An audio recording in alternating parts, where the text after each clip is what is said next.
리더라고 하면 어떤 이미지가 떠오르시나요? 카리스마 넘치고 강하고 단호하고 앞에서 이끌고 빛나는 사람. 근데 짐 머피가 수십 년간 세계 최고의 팀과 조직을 코칭하면서 발견한 최고의 리더들은 달랐습니다. 그들은 자신을 낮췄습니다. 빛나려 하지 않았어요. 오히려 팀원들을 빛나게 하는데 집중했습니다. 그런데 아이러니하게도 그런 리더들이 가장 오래 가장 높이 서 있었습니다. 오늘은 이 시리즈의 마지막 편, 섬기는 리더십의 역사를 이야기할게요. 1. 우리가 배워온 리더십의 문제. 우리는 어릴 때부터 이런 리더십을 배웠습니다. 강한 사람이 이끈다. 결과를 내는 사람이 인정받는다. 위에 있는 사람이 아래를 지휘한다. 이 모델에서 리더는 피라미드의 꼭대기에 있습니다. 근데 이 구조가 만들어내는 문제가 있어요.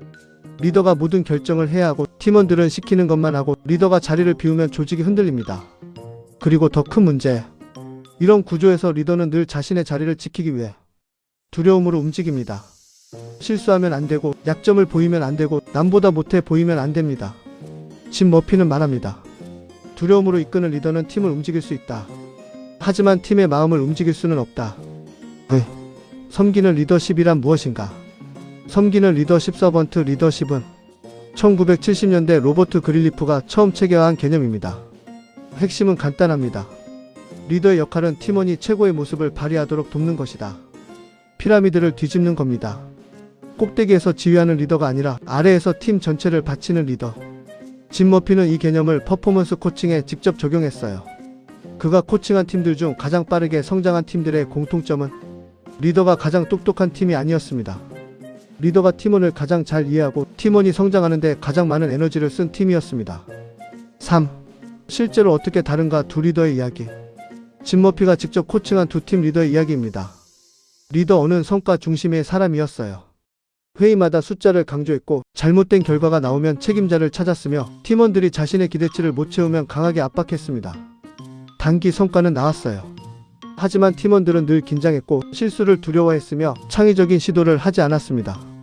2년 안에 핵심 인재 셋이 떠났습니다. 리더 B는 달랐습니다. 회의를 시작할 때 숫자보다 먼저 이렇게 물었어요. 요즘 어때요? 뭐가 제일 힘들어요?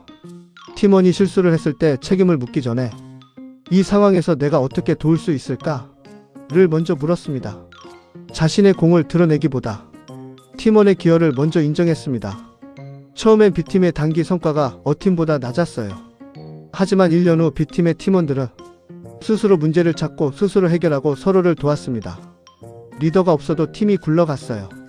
2년 후 B팀의 성과는 A팀을 2배 이상 앞질렀습니다. 짐 머피는 말합니다.